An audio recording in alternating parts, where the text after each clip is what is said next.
Welcome back, everybody, to a long overdue episode of Big Apple Hockey. And after all, it's been 10 days since our last show. And I can't believe it's been that long because there's been so much NHL action that's been going on. Can't say enough of what's been going on early in the year. Although, Anthony, did the Islanders even get to play this year, this last week? I don't even remember.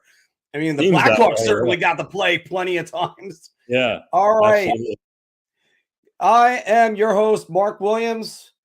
And a little bit under the weather, but hopefully that will not affect the show in any way.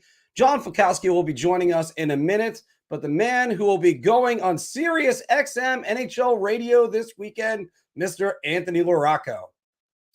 Yeah, excited for that. You can catch me on Bernstein and Pagnota's show on Saturday at 12:30. I'll be hopping on, making my NHL radio Sirius XM debut. So make sure to check that out. But yeah, I'm excited to get back here doing a show with us, and hopefully, we got not hopefully we have a lot of good stuff to talk about. NHL season's underway. Like you referenced, my Islanders only played 2 games, so it feels like they're crawling here out of the gate. But I'm excited for how they've looked so far. So we'll get back at it tomorrow night against New Jersey. Yeah, I got to really say, somebody both needs to commend the NHL schedule maker and punch them in the face at the same time, because you have the Blackhawks that played 4 games. This was as of Monday that the Blackhawks played 4 games. Then you had the Islanders only played 2. They get the Devils, who haven't played since I think Saturday. Like I started a sentence and I should have double checked my facts. Everybody, make sure you always do that, especially if you're a podcast host. But anyway, we're going to go to the A block. One of the first times I can use this graphic this season, and we're going to talk about games. So the New York Rangers this week were and great. Before we even do anything else, let's get the third member of the podcast in right now. Joining us in just a second, Mr. John Falkowski. And there's a lot. I was gonna say you couldn't get in. No, I had to finish up with work. We're always swamped with work all the time, and of course, once again to highlight him, Mr. John Falkowski. Not a bad start, 2-1. Interesting game tonight with Nashville.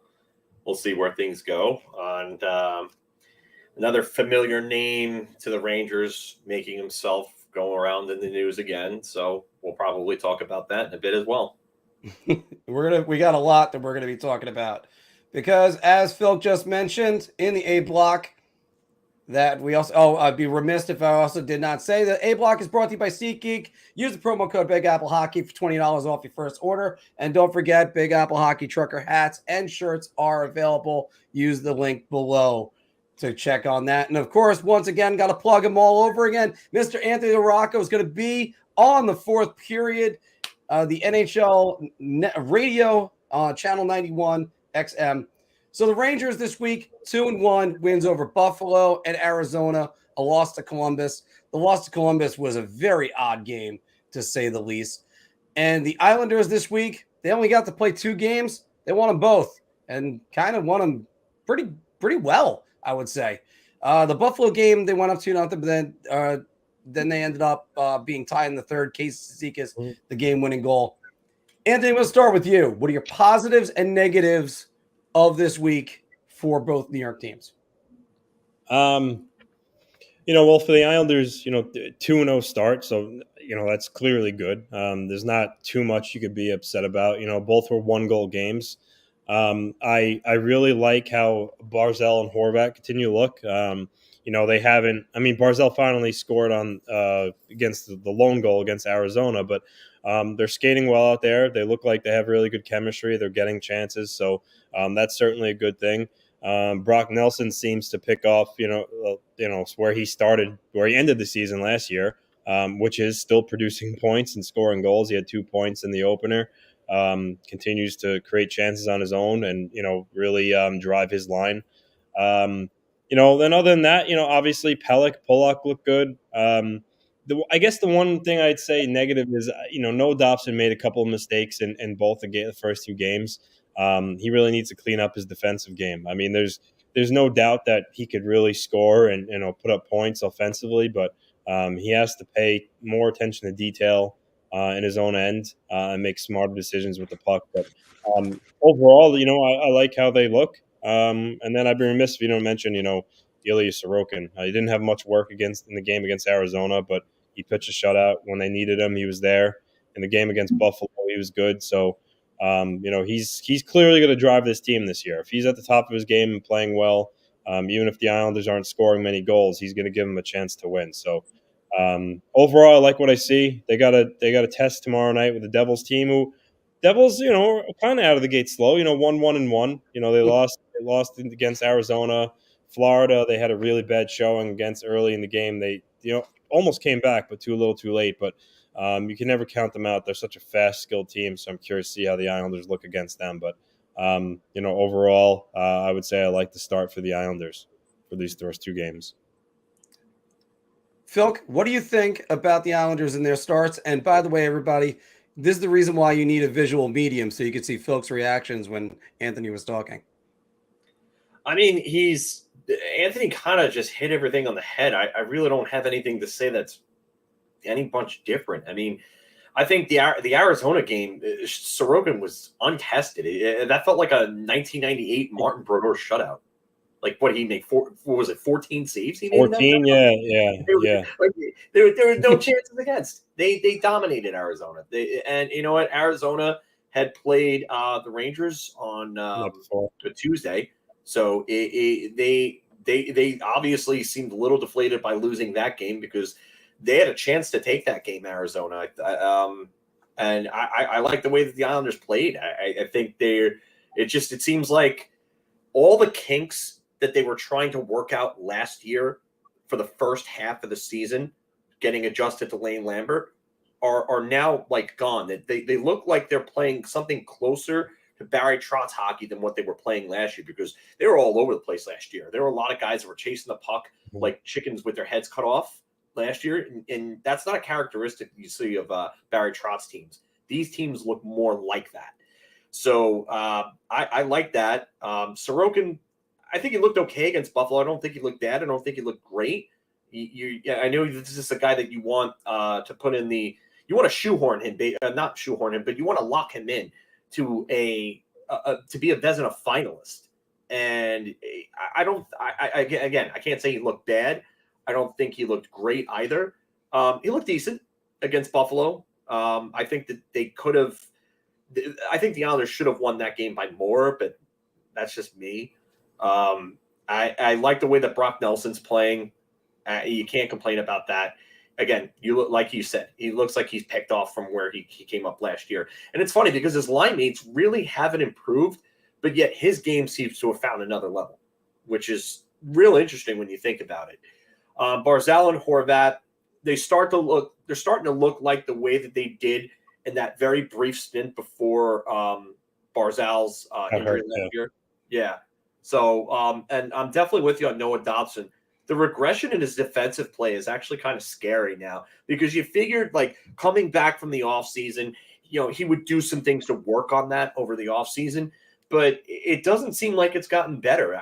Am I wrong here by saying this? No, you're not. He's still making some errors that he shouldn't be at this point. But again, I'll give him the benefit of the doubt 2 games, but he just needs to clean up his defensive game, because those errors eventually they bite you in the ass. So But just to finish up on the Islanders, I thought that the game against Buffalo kind of came back and really started to try to instill their own game in there.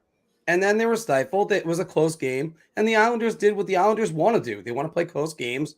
They want to keep it low scoring. And then they want to get the last goal. And then good night. And then that's it. And I was impressed with what they were able to do. And yeah, they took full advantage of. I'm not sure what SH means. I don't know if that's going to be a question we're going to be having in the bar talk. Yeah. Simon Holmstrom. Oh, Simon Holmstrom. That's right. Yeah. Yes. Okay. So we'll be talking about that in a moment. And then they took full advantage of Arizona. Arizona was done by the time they got there. The Islanders got their one goal, and they just shut it down. This is the team that they want them to be. And yeah, I would agree with that. That's where, like I said, they worked out the kinks from last year that they were dealing with for the first half of the season, and now it seems like they're back to where they were previously. And now, Phil, going right back, what are your thoughts and your takeaways for week 1 for the Rangers? They're definitely doing what the Islanders were doing last year, and that's adjusting to a new system. You saw it in spurts. They look like they're all buying in to Laviolette and his system and the message that he's sending, which is great because that's the most important thing. If they're not buying in, then there's a major problem, and then that's going to cause a lot of trouble if obviously trying to make the playoffs. But I mean, you see it in the practices. You see it on social media. They now have this big group embrace thing at the end of practices, which we've never seen under Quinn, under Gallant, under AV, anything like that. It seems like this team is coming together, and that's really important. And Anthony, I know you can attest to this because this was a big thing when the Islanders brought Barry Trotz on, but the players talked about coming together and buying in, and that's ultimately really what you want from your team as a new coach. So the Rangers have definitely accomplished that, which is one of the biggest things to get out of the way early on. Working itself out and really kind of fall into a system, especially a 1-3-1 trap, that's not easy to play. Everybody, no. I know a lot of the misconception is sit one guy at the blue line and then two guys in the neutral zone and then two guys at the defensive blue line, and it's real easy to stop them. No, you got to be on your feet constantly. You got to have your head on a swivel, and your feet have got to be constantly moving. So it's hard to play. It's really not easy. But the Rangers have the ability to do it, and they have the players that you wouldn't think that would buy in, like Artemi Panarin, the way he's played the last 2 years defensively. Did anyone think that he was going to buy in this quickly and this earnestly? I didn't think so. I thought he would be one of the players that would have a big problem. He's been the best player on the team so far. It's not even close right now. Panarin and his line have been the best team. The Rangers 5-on-5 have worked their kinks out. They're the best 5-on-5 team in the league according to the analytics right now. If you've seen the charts from like Money Talk and so on. And you know what? I can't buy too much into analytics because there's a lot of context left out. But if you've watched these games, you see that there's a noticeable difference in the amount of time that they're spending in the offensive zone, the amount of chances they're creating at 5-on-5, the cycle play, down low, the shot selection, everything. It really does reflect. So this is the one time where I say, okay, the analytics and the eye test actually match each other. But again, they are working kinks out. There are times where they get a little too sloppy defensively. In the Arizona game, which led to the penalty shot, Braden Schneider was up in no man's land. I don't know even what he was doing. And it left Barclay Goodrow back to try to cover on defense. And that was where that home run pass came up to Zucker. And Zucker got the penalty shot. And thankfully, Igor bailed Braden Schneider out, who needs to be a hell of a lot better because his game is regressing. I'm just going to throw that out there right now. But Igor has looked up and down. He wasn't good against Columbus. You got to just say it. And the goal that he gave up against Arizona wasn't a good goal. But the team is playing well overall. They'll work these things out. It's still early. Igor Shesterkin is still a Vezina finalist to me going forward. And you know what? This team, for a team that's adjusting to a new coach and a new system and a tough one to play, they're playing well. Anthony? Yeah, I liked how they looked at the game against Buffalo. I mean, they dominated Buffalo really in every asset of the game. Lafreniere actually played a great game that first game. So that's good to see. The last two, obviously wasn't as close to as good, but hopefully for the Rangers' sake, he could play like that more often than not. But Buffalo game really well. Columbus, I think we all know how they played in Columbus. Did not like how they looked against the Blue Jackets. And the Coyotes, again, this is a team that if you look, they beat the Devils. Only lost by 1 goal to the Islanders, and they lost by 1 goal to the Rangers. So this is a team that's getting a lot better. So you could say that maybe you didn't really like the way the Rangers let the Coyotes hang in the game, but they're a much better team now, and I thought that their play was much improved over Columbus. Still some things they needed to clean up, but overall, 2-1 through 3 games. Again, for a Ranger fan, I don't really think you complain too much. I mean, there are certain guys that you want to harp on, like Blake Wheeler. Blake Wheeler has not looked good at all, No. which is certainly concerning. He really needs to up his game for sure. But then you have, like Phil mentioned, Panarin's playing really, really well. Kreider's producing. The Filipino, that line with Panarin, Laff, and Hedel has been their best line. So for me, if I'm trying to just kind of single guys out, Blake Wheeler, I really don't particularly like how Blake Wheeler's looked. Braden Schneider, as John mentioned, oddly enough, I had the same thoughts. I think he needs to be a lot better, but we'll see how they look against Nashville. Nashville's a team that they're kind of that bubble team. I mean, I don't expect them to make the playoffs, but as long as UC Saros is in goal, I think they might have a shot. But they got their doors blown off by the Oilers the other night. But it'll be a good test for the Rangers to see how they do against, an elite goalie in Saros, if they could get a couple goals on him early. If he's even starting, I would imagine he is starting. But overall, though, they're at home. This is a team they should beat. You got to beat the Nashville Predators at home. Can't lose to them. And we'll see how they look tonight. But overall, I like their game so far through 3 games. Yeah, I've got to agree with Ravio's post here, and every time he posts and I see that display picture, I love I love A Link to the Past. It's top 10 all-time favorite game for me. So. And even at that, A Link Between Worlds. I told you about that the last time talking about that's the Ravio reference. Yeah, I know. I do have to say, I flashed the stat up before, guys. I'm going to flash it again. But, sorry, Phil, if you want to put that comment back up. No, flash that comment first, and I'll go back to John Radigan's comment. Okay. So, I mean, saves per game. Right now, the New York Islanders, 21 shots. They're number 1 in the NHL. And the New York Rangers are number 2, 24.3. If you're telling me the New York Rangers are going to get their shots down, and it's sort of like the same philosophy that the Islanders got. They can limit the shots against, and then your goalie back there has got a .927 save percentage. I don't need to be a mathematician to know that's going to win you a hell of a lot of games. So if the Rangers can start doing that, forecheck against Buffalo, my God, I was praying it was June so I could hand them the Stanley Cup how well they were forechecking. But obviously, you have to go through the regular season. You have to go through 16 playoff wins for starters.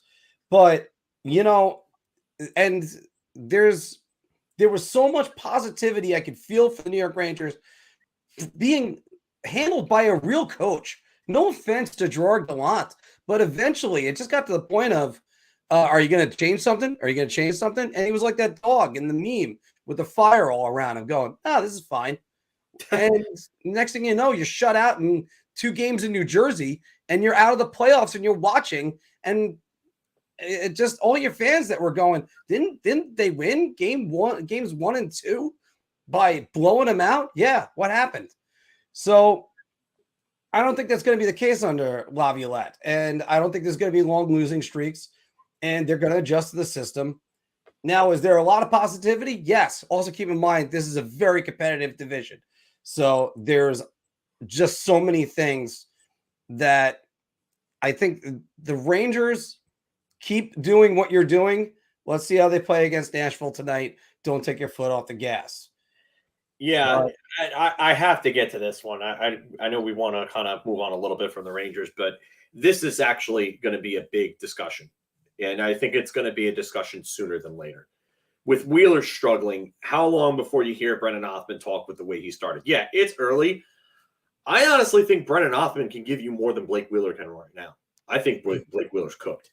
You're not concerned about two rookies on the same line? I have no concerns about that. I really don't, especially when Blake Wheeler is just not giving you anything. The only thing that I think is that there's going to be another name that's going to eventually come into the picture that may end up blocking Othman from being up with the team this year. We'll talk about that more at some point.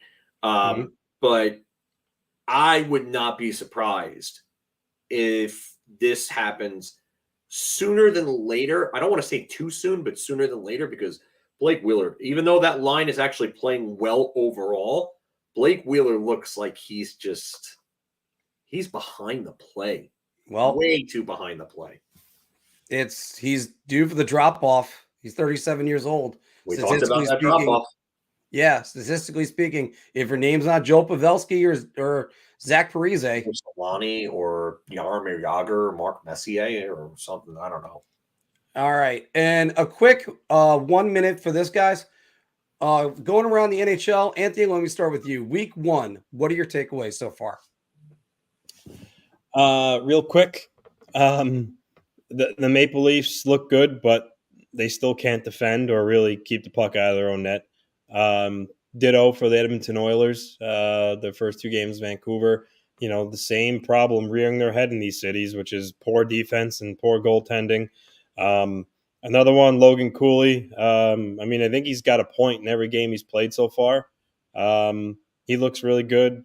I like the way that, well, not I like the way, but I'm not surprised the Florida Panthers are struggling a little bit. We all kind of saw that coming, missing Ekblad and Montour.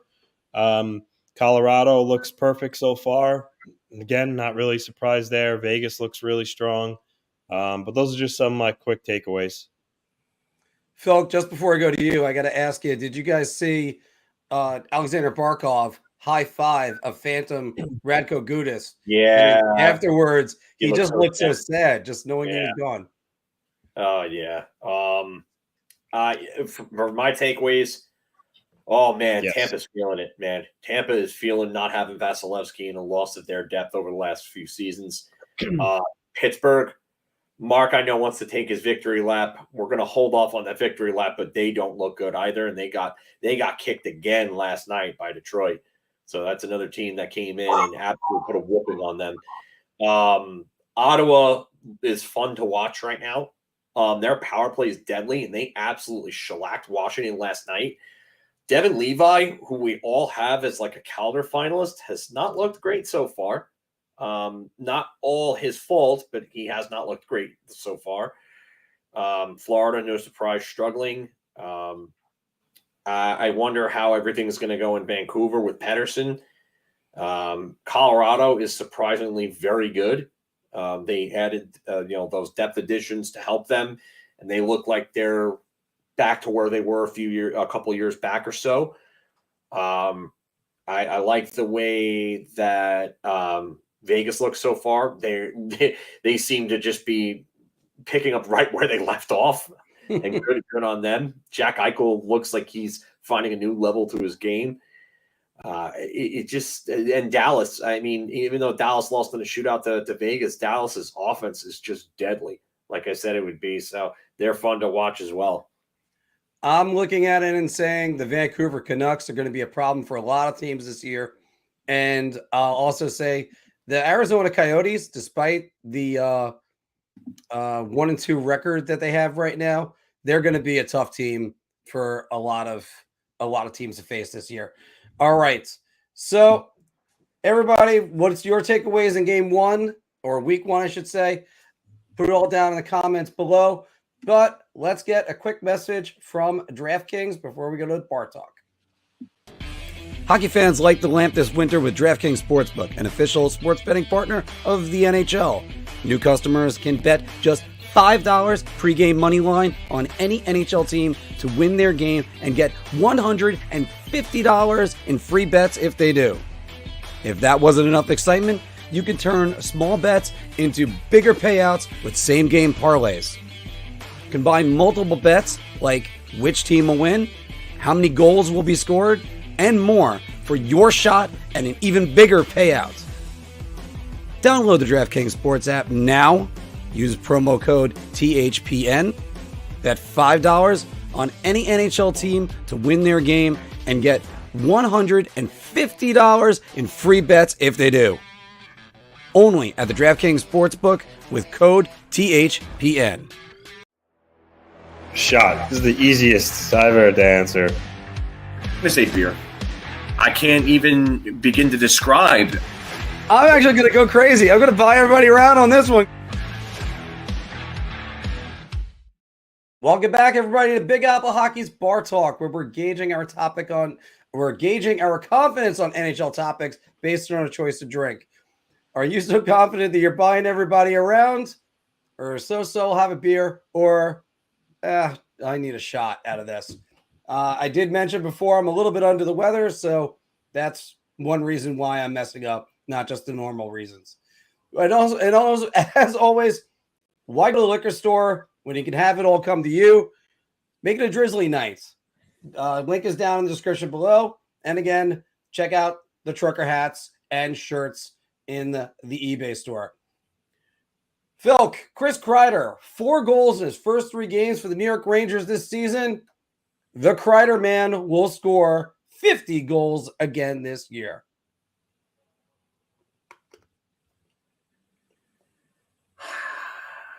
I'm gonna go shot.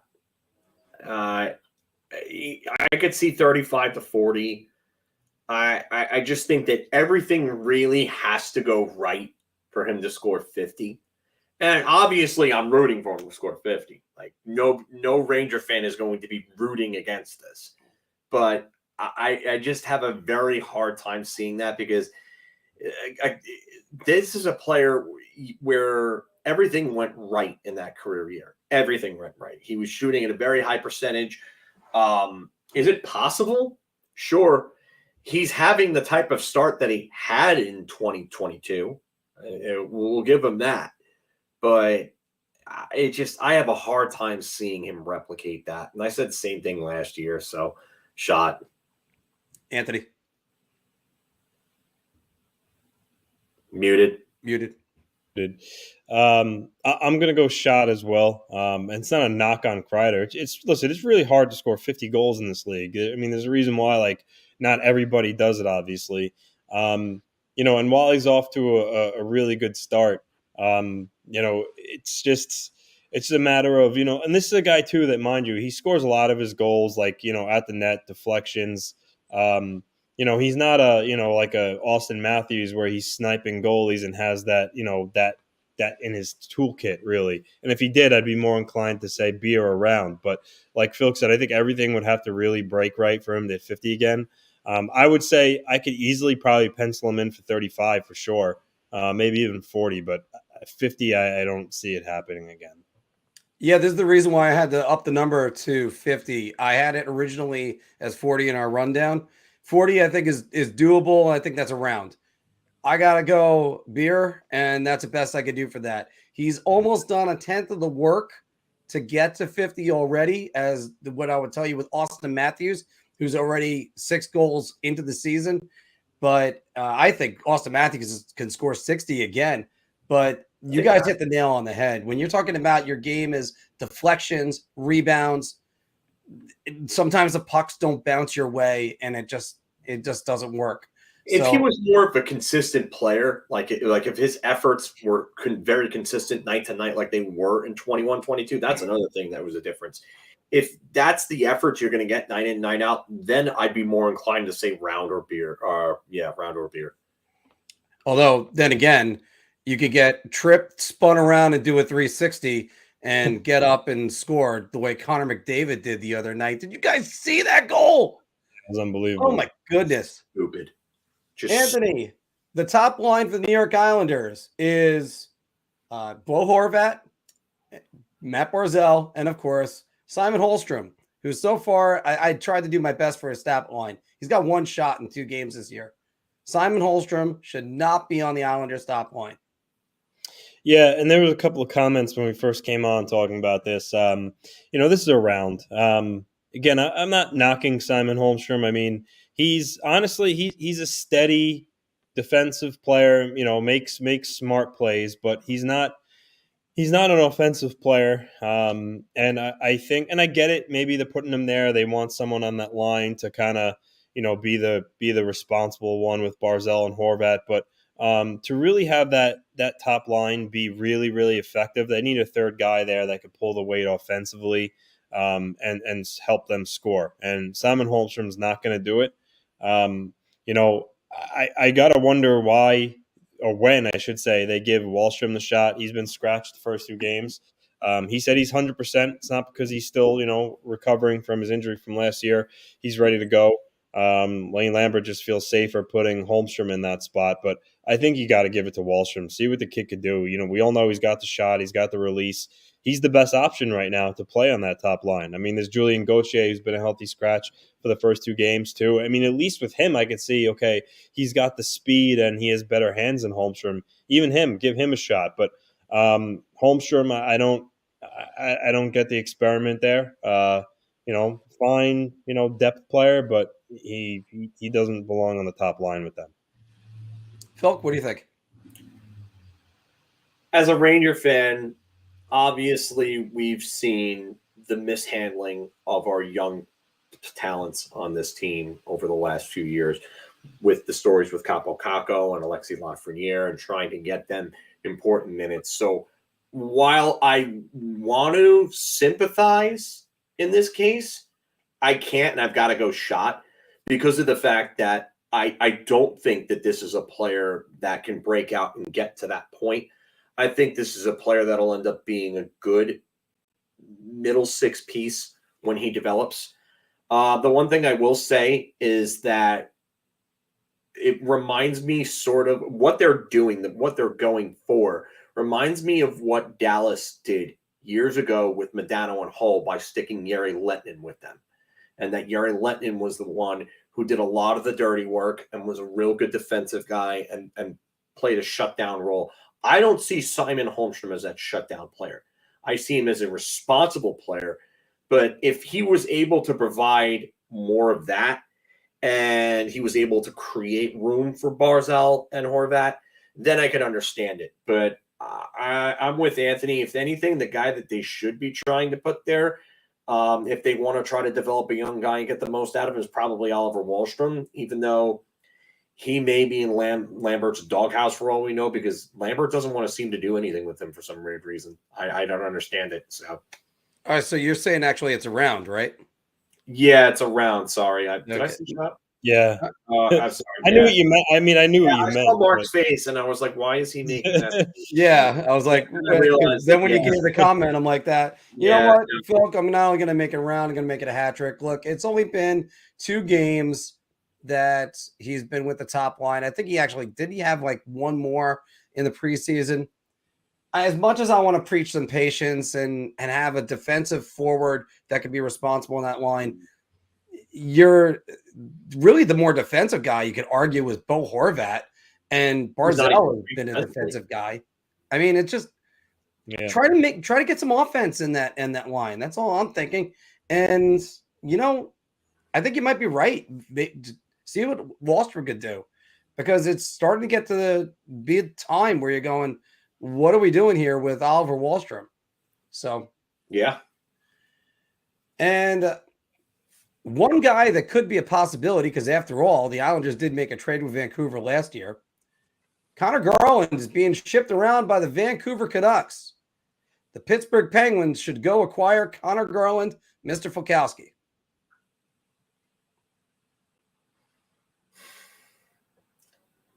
I'm going to say shot. They have enough depth up front for me. I mean, could they use another depth forward? Yeah, but I think this would be a waste of cap space and allocation, because this really wouldn't solve the problems that they really need. You're not going to upgrade your goaltending. So obviously, because that's the hardest thing to upgrade mid-season. So why not go upgrade your defense instead? So for me, that's where Pittsburgh should be looking. Is they should be looking on defense, try to see who's available on defense, and go make a trade there. I mean, what was it, Columbus that was looking to move maybe Forsling or I'm not sorry, not Forsling, Boquist, I mean, go ahead and go look at Boquist and see what Columbus would want for Boquist. I know it might be a little bit because it's an interdivision trade, but like you have to focus on shoring up areas that really need to be shored up. For me, Pittsburgh's the forward depth isn't the problem. Forwards are fine. The defense is awful because you added Erik Karlsson, who thinks defense is offense and offense only. And then you got rid of Brian Dumoulin and you brought in Ryan Graves to replace him. And that's at best a lateral move. And to me, it's a minus move because I don't think Graves is that good defensively. I really don't. I think he's okay on a third pair in a reduced role if you have a player that can move the puck for him on that pairing. But you did that, and then you re-signed Jari. You did nothing to keep pucks out of your net. You did nothing to improve on that. So go get a defenseman. Stop looking at forwards. Don't turn into Toronto. I'm glad Phil said all that, so I don't have to. Anthony? Yeah, I'm going to say shot. I don't think they need him. I think they could spend, if they were to make a move, get more depth on the back end. Like Phil said, I know you're not going to do anything with your goaltender right now, but really focus on your back end, your defense. They have enough guys up front. Plus, Dave Pagnotta said that yesterday that the Capitals, Blue Jackets, Preds, and at least one other Eastern team were kind of sniffing around Garland, and there's word that the Canucks are going to retain up to 30%. So, I mean, I guess if the Canucks were going to retain 30% and the Penguins would get him, I guess at that point, yeah, why not? Because Connor Garland's a good player. But, otherwise, I think, they don't really need him right now. A team like Nashville could certainly need him, more scoring, but that's another topic. But for the Penguins, I'm going to say shot here as well. You guys already said it best for me, so the best thing I could do is just go the opposite direction just for the sake of satire. No, they should go get him right now. You should trade every first-round pick you're ever going to have for all eternity and muddle up your cap. You're already all in. Why not? I still think it's the wrong decision. That is what I think. LA Knight from WWE. And he does this thing where he goes, yeah, and I need you to make that a soundbite for me because I'm gonna be using that a lot at some point. But and between that and then there's another one of a guy at the bar that I go to that goes, "Are you kidding me?" I got to get those in there, guys. Speaking about other teams that are kind of in trouble right now, the Tampa Bay Lightning, they're 1-2, and they're last in the NHL in goals against with 17. Now they've played. I think they played more games than anybody, but they're tied actually with Carolina of all teams. But again, that has to do with games played. Tampa needs to acquire a goalie now or they're going to miss the playoffs. Guys, I'm going to start this one off, and I'm going to say, just like the movie The Predator, you make a stand now or there won't be any playoffs. So, yeah, I'm buying around. Go get a goaltender. I don't care what you have to do. Because what you could do in-house is going to work, I don't think it's going to work. Phil. Beer. And the only reason I'm going to say beer and not round is because who are they going to acquire right now? That's the question. Who's available? That's a great question. Keith Kincaid is not your savior. No offense, Keith. I like you. Long Island boy. Was happy to have you with the Rangers for the while that you were with us. But he's not the savior. Who's available? Anaheim is not trading Gibson right now. They're going to see how this season goes. And then if they want to move him at the end of the year, they'll move him at the end of the year. But by then, Vasilevsky's going to be back. And the only reason why they would even explore that at that point is if Vasilevsky is not healthy or he comes back and his back is clearly affecting his play. So who is available? Tell me who's available, and I'll change my answer. Yeah, I mean, he makes a good point. You're not getting like a legitimate starting goaltender right now. I think the best they can get, because I've heard his name out there, is Dan Vladar on the Flames. I mean, he's decent enough. I mean, he would certainly be an improvement over Jonas Johansson and their backup Matt Tompkins, but they're not really going to get a huge difference maker right now. With that said, I mean, I still think they have enough firepower on that team and talent on the team where they could, tread water until Vasilevsky gets back. But if they can acquire a guy like Vladar, I mean, I would look into doing that right now.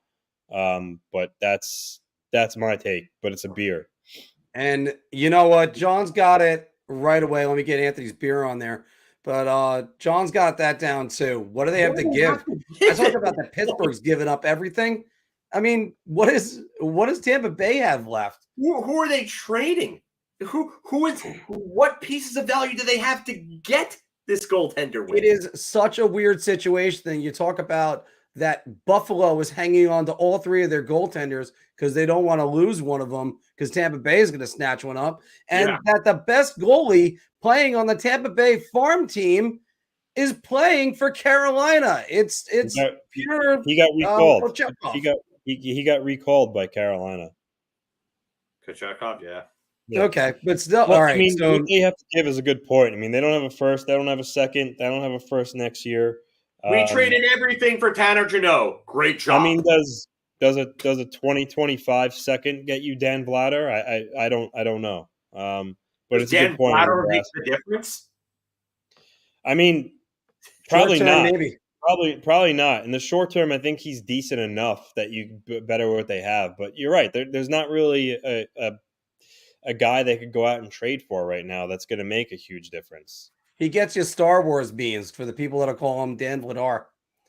Anyway, guys, right now, two teams off to pretty good starts. The Detroit Red Wings and the Ottawa Senators, both are 3-1 right now. Ottawa is the playoff team over Detroit. Anthony, sorry. I mean, that's a tough one. They're both kind of on the same trajectory. They both have talent offensively. They're goaltenders for me. That's where it's. I mean, Korpisalo versus Ville Husso. I mean, if I had to pick, I think I go Ottawa just because I like their offensive group a little better, and their defense as well. No slight to Moritz Seider, but my thing with these teams, Ottawa, Buffalo, Detroit, everyone kind of pumping them up, saying they're going to make the playoffs. It's still going to be tough. It's still going to be tough to do. You have Toronto, who's going to be, probably going to win that division. Then you have, and again, it's very early still, so it's really hard to actually say it with conviction. But Boston, so far they've looked good. If this is who they are and they are good again, then you have them occupying a spot, and now you only have one spot left in that division, and you still can't discredit Tampa Bay. And then you have the teams that you're going to be competing with in the Metro for a wild card spot. So none of them are shoo-ins, to be honest. But if I had to pick one, I'm going Ottawa over Detroit. But it's tough. And I guess is that a round? Or not a shoo-in, it's beer. Beer. Okay. Philk. I'm glad someone got my Highlander reference in the chat there. Thank you, David Wood. I think there can only be one of these three teams, these uprising teams in Ottawa, Buffalo, and Detroit making it, if one of them makes it. So I like Ottawa. Anthony said that these teams are similar. To me, the Detroit has a more veteran makeup to them than Ottawa does at this point. I mean, you have DeBrincat, you have Larkin, you have Kopp, you have Sherratt. There are a lot of older players on Detroit as there are to Ottawa. Ottawa has that younger, more top-end talent on their team. I think Detroit's also a deeper team. If you ask me, I would say Detroit makes the playoffs over Ottawa, but I'm going to go beer here because I'm not sure if either of these teams make it. I'm not. And it depends on what you get from Husso. Husso looked good in St. Louis 2 years ago. He did not really look that great last year. And yes, he went from a good team in St. Louis the year before to a fledgling uprising team in Detroit. So for me, it really depends on goaltending. I don't trust Forsberg. I don't think he's that good. I really don't. If he's a legitimate starter, he's in the bottom 3 of NHL starters in the league, if you ask me. I just don't think he's that good. I got to go with Detroit. I really do here. So I gotta go get Ella now, so I gotta hop off. But just wanted to add, Josh Norris being back with the Senators and he got off the fence scoring 2 goals. I think he's gonna help them a lot too. Remember, they didn't have it. They didn't have him last year. Now you added him too, so that's good for Ottawa. But hey, Anthony, do you know what would go great for Ottawa? Shane Pinto. Maybe they need to spend. We want Pinto chance at the game the other night in Ottawa. Yeah. Can you imagine if they did have Shane Pinto? Like this team might be the easy playoff team to pick. And there are guys that are trying to say, "Oh, they're going to go to the conference finals." No, pump the brakes there. Pump the brakes on that. So here. All right. So I'm gonna address 2 quick questions here, because these I think factor into it. Which GM do you believe will make the splash, Dorian or Yzerman? I think it's Yzerman. I think Dorian will be more aggressive, and Yzerman would be more sensible with what he's going to do. Okay. And then the other question is real quick is, does it change if Kane signs in Detroit? That's a yes. Yes. Again, it depends on which Patrick Kane you're getting. Because at times with the Rangers, he looked like old Patrick Kane. At times with the Rangers, he looked like old Patrick Kane. So that's where the tough part is. It's same thing for Buffalo. Buffalo's going to have something to say about this eventually. Everybody's sleeping on them. They're going, oh, well, they're having a poor start. Well, not going to be the case. And I guess my answer on this is going to have to be a beer too. I'm going to lean Ottawa for right now, but that could change. You're focusing on Husso, who wore down when he had that great season with St. Louis. He wore down as the season went on. That's what his splits all said. Jonas Korpisalo, that's like his entire career. Like, he's never had more than 39 games in his workload. That's a scary proposition to me.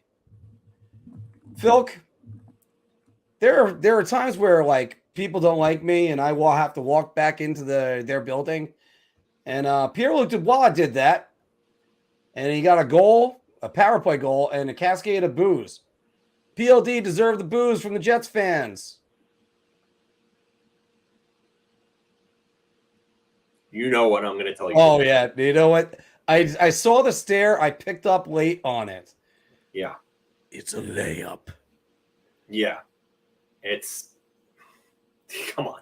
Like, you go and you cause a problem in Columbus. And I get it. He clashed with Tortorella. Okay. Tortorella is sometimes hard to deal with. You go to Winnipeg. You're out from there. You cause a problem there. You're unhappy. Yeah.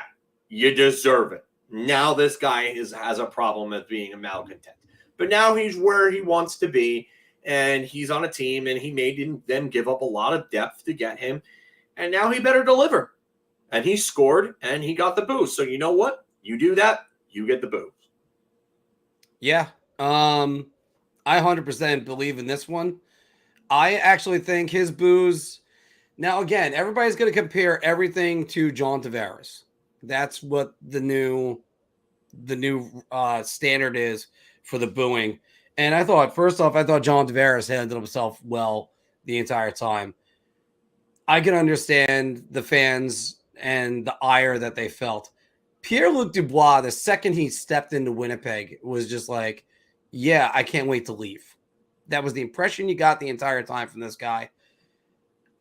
You know what? If I'm a Winnipeg fan, and we're going to get to the Winnipeg fans in 1 second, but the Winnipeg fans, I would never cheer that guy, ever. I mean, I would, if they gave a video tribute to him, because everybody gets a video tribute, Philk.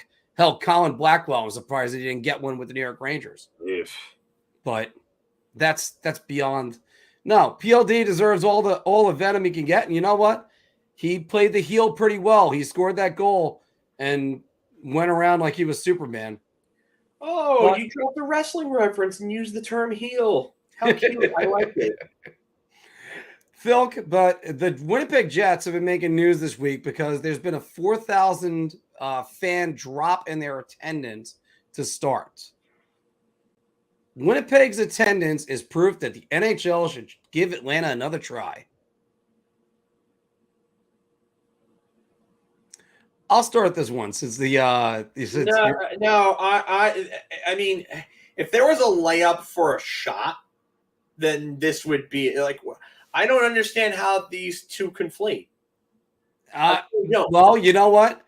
Because after all, they've been saying it on Instagram this week. So first, this is a layup to you, right? That they shouldn't. This shouldn't be a reason to go back. No. It's a shot because I don't think this has anything to do with Atlanta, and vice versa. Okay. I don't. I just don't understand how this came about. Okay, this is the correlation that I'm having right now, and this is also where, again, right before the show started, where the question comes, is that if Winnipeg's having trouble drawing fans, then, which they've never done their entire time in Winnipeg, they haven't done, and I'm going to defend Winnipeg in a second, that, hey, you know, Atlanta, the NHL should go back there and expand, and you're like, wait a minute. No. One thing has nothing to do with the other, which is sort of what you're saying. But also, sometimes that's not the reason for teams to just have fans drop off. How about the fact that, I don't know, let me be a little bit kooky with this. You're not exactly loving the makeup of this team right now. That they signed their 2 stars to extensions when they clearly should be rebuilding. But maybe that's just me because they got a haul for PLD. So I don't know. I would never attack the fans because they didn't go to a game. But a lot of people are concerned there's empty seats at Jets games, and there never was. Yeah, I want to look at their numbers on a year-by-year basis, attendance-wise, because I don't recall them being that low in the league. But, I mean, it does make sense. I mean, they go and they trade PLD away, and they feel like the team is just not going in the right direction, or that they made a mistake with re-signing Hellebuck and Scheifele to deals when they're in their 30s and that are going to run them until they're like 38, 39 years old. I listen, the fans are upset. Obviously they're upset about something. So, I mean, they're voicing their frustration at this point, and I get it. And you know who's kind of gotten off scot-free on a lot of blame? Kevin Cheveldayoff. Yeah, how has he gotten, like, I'm surprised there's not more people calling for his head. I don't hear anybody doing that. And supposedly there were reports about Wheeler being a locker room cancer there. That right now with the Rangers, it's either you produce or you don't. You're only paying them $850K. So yeah, they could always they're not wedded to him. You know, Winnipeg's a great city. It's just, and if their fans are upset about something, maybe listen to the fans for a second. And I understand the old adage: if you start listening to the fans, you're gonna be sitting with the fans. But sometimes, like, what's the plan? I think that's what they really want to know. What is the plan in Winnipeg? Like, are they rebuilding? Is it a soft rebuild? You got a Vezina Trophy quality goaltender in there. And I'll say, would you say Scheifele's still a top 20 center in the league? I don't know. That's kind of he does not look the same anymore. I mean, he had a 40-goal year last year, which was nice, but he was under a point per game, which is kind of scary because he'd been consistent for such a long time. I just don't think it was the right move to keep those guys. I think they should have dealt them when they had the chance, and they didn't. And I think they're going to regret that at some point sooner than later. Phil, I agree with that 1,000%. And it was scary to me on the very idea that they decided to just go, you know what, we're going to re-sign these guys for 8 years. You're like, oh, what are you guys? I want to know the thought process behind that, because for me, it's scary to give a 30 or a 31-year-old center and a goaltender 8-year deals when you just dealt a 25 or a 26-year-old player. 26-year-old player, yeah, because Matthews is 26, so they're seeing draft class. But you just dealt a 26-year-old number 2 center who could have been your number 1 center, and you could have traded the older guy for some depth to build around that number 1 center. Like, listen, I get it.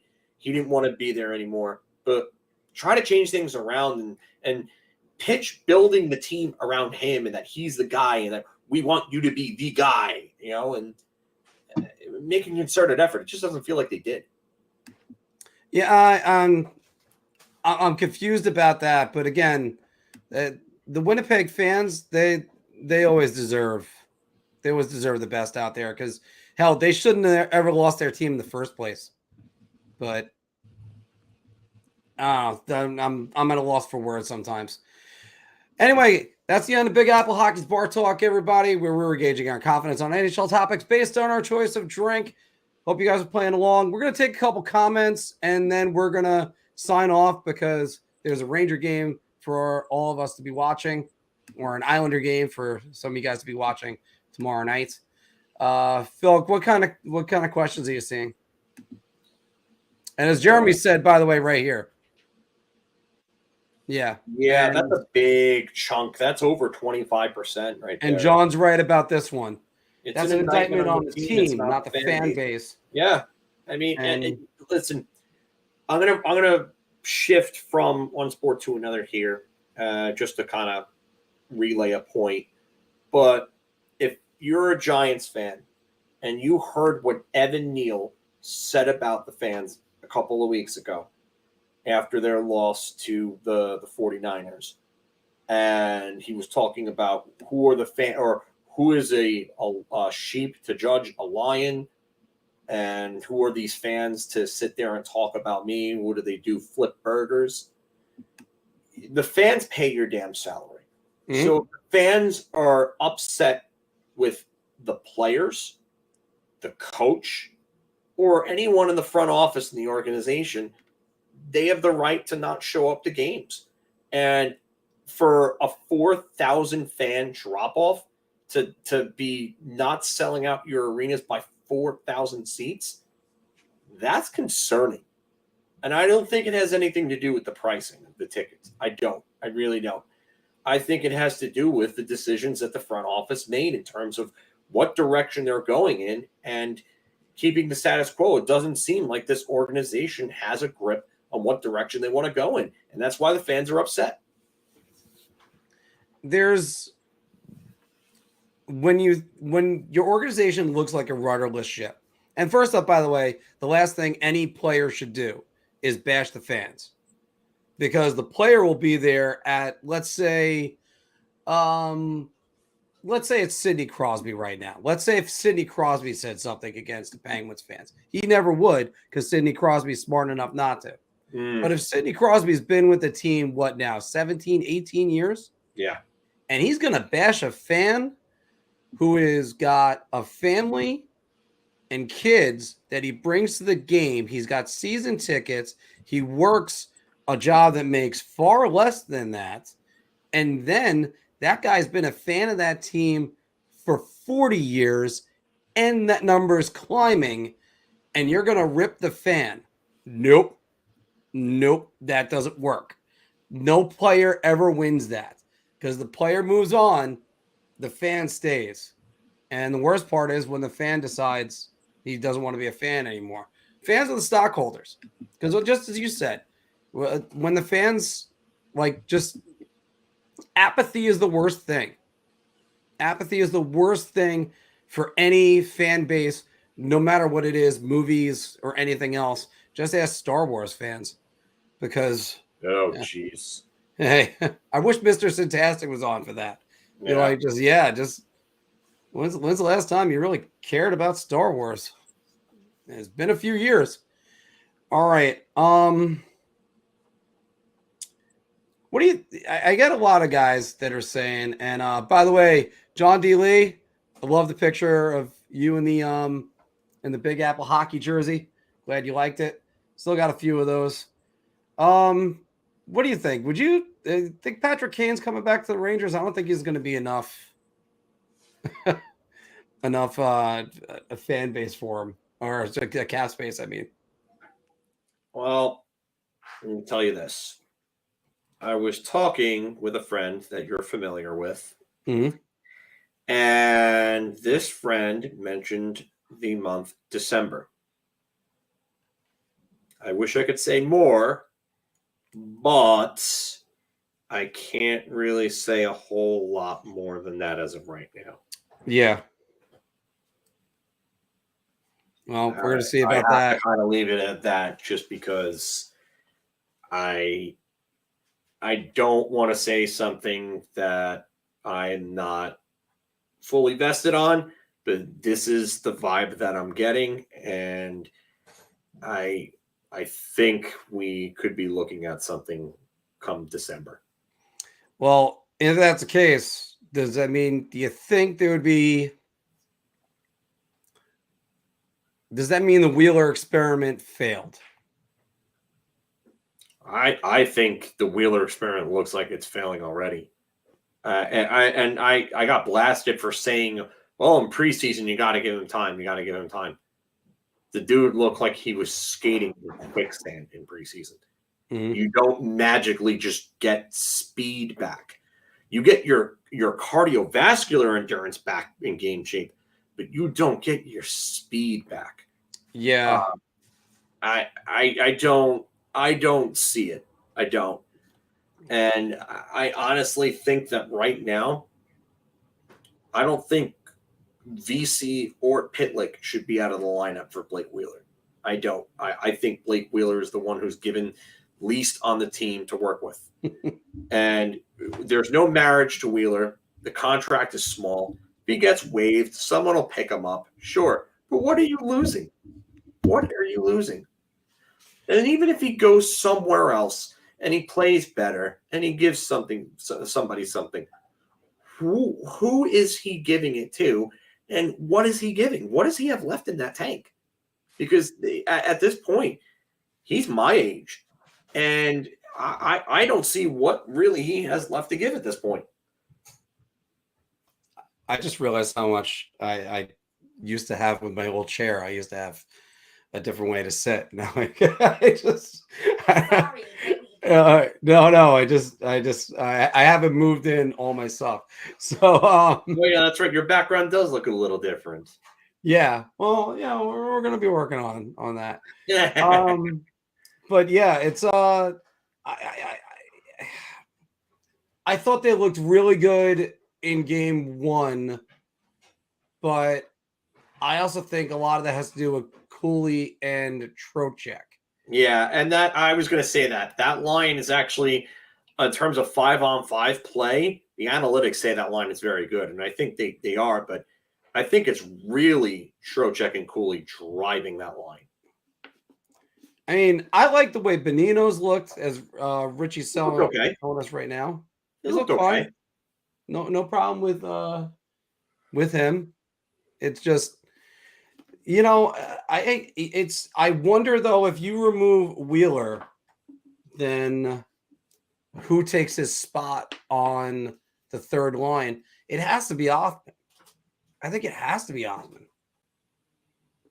But although I do have to say this, David brought this up, that Trouba's been playing well so far. And I think with the shot blocking system that they got in place. And right now, he's jumping in front of everything.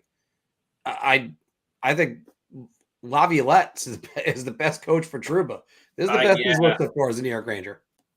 Yeah, it's almost like that system has kind of calmed Trouba down from running around out of place. I still think he jumps a little too far back behind the net sometimes, him and Miller.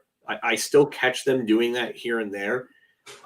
Once they stop doing that and stop chasing behind the net, because that's been a big problem for that pairing over the last, I would say, 2-3 seasons, is that one of them will chase behind the net, and then there's another guy that comes in, like backdoor trailer or something like that, from away from like the point, and there's a third guy. There's a guy in front that's uncovered. So if they're both chasing behind the net, somebody's open, and the center's got to get that guy. If one of them stays in front, everything's going to be okay. Mm-hmm. You can't have both of them chasing. Preferably, you don't want either of them going behind the net, because behind the net is a low percentage chance. What are you going to do for them? The only thing that's going to happen is maybe a player, a forward, puck carrier, pulls a Mario Lemieux and banks in and off the goalie from behind the net. But that's on the goaltender. That's not on the defenseman. That's on the goaltender. So, I mean, if that happens, then yeah. But I'm with you on this, Jeremy. We'll be packing it in like a minute or two. But I figured I would just answer this question from Mark before we do that. But again, you gotta. Laviolette has brought in structure, and it's good to see that a lot of the players are buying in and not rejecting this. They're embracing it, which is great. And again, this is a team that needs structure. That's what the players were asking about at the exit interviews last season. We need help. They needed help. Like, it's just, and again, I wish Gerard Gallant all the best, person to person. It's just, it was clear that the Rangers needed to move on. They needed to move on, yeah. And especially after that, because here's the truth. Look, I'm going to be a little bit cruel when I say this. If Gerard Gallant was still the Rangers head coach, the Rangers' window to win was done. Yeah. I mean, I don't think he can win a playoff series against Lindy Ruff and Rod Brindamore and whoever else is coming up. I have no faith in him after that. Usually he's gotten one good run out of his teams, and then that's it. So that's been his MO. But we're going to start the bye-bye right now, because, guys, we got the Nashville game coming up. We're all going to sit down and watch that. And, Phil, what do you expect from the game tonight, and how does Nashville look to you so far? I mean, Nashville is just, again, just like I stated, they would struggle to score. They're 1-3. They've scored 9 goals in 4 games, and they've allowed 14. Their defense, disappointing, has really been an eye-opener for me, because I thought their defense, they wouldn't allow a lot of goals with their defense and Saros, but they've been shaky defensively. They've been sloppy. They've missed assignments. Guys are being left wide open in spots you wouldn't expect with that defense corps that they have. And then they're not scoring goals on top of that. So they're going to be a bottom of the tier team in the league. They do not have the up. You got to just stop Forsberg and O'Reilly. And then it's going to be really tough for the rest of that team to score goals. That's really what you got to do. And the Rangers are going to come out hard. They've got to come out fast. They've got to make sure that they are pinning them in their own zone, and they've got to control the puck. So, yeah, and I thought they got dominated versus Tampa Bay, and that's what they're going to have to do. They're going to have to jump on them and jump on them good early. And, yeah, to this real quick, this last one, they really do like Cooley, and Cooley has played very well. Cooley's here to stay. All right. Everybody, thanks very much for joining us today. We're going to have some more shorts, and hopefully maybe I can get a reaction tonight. If not, maybe tomorrow. as I'm a little bit under the weather. But everybody, thank you very much for joining us, and enjoy the game tonight.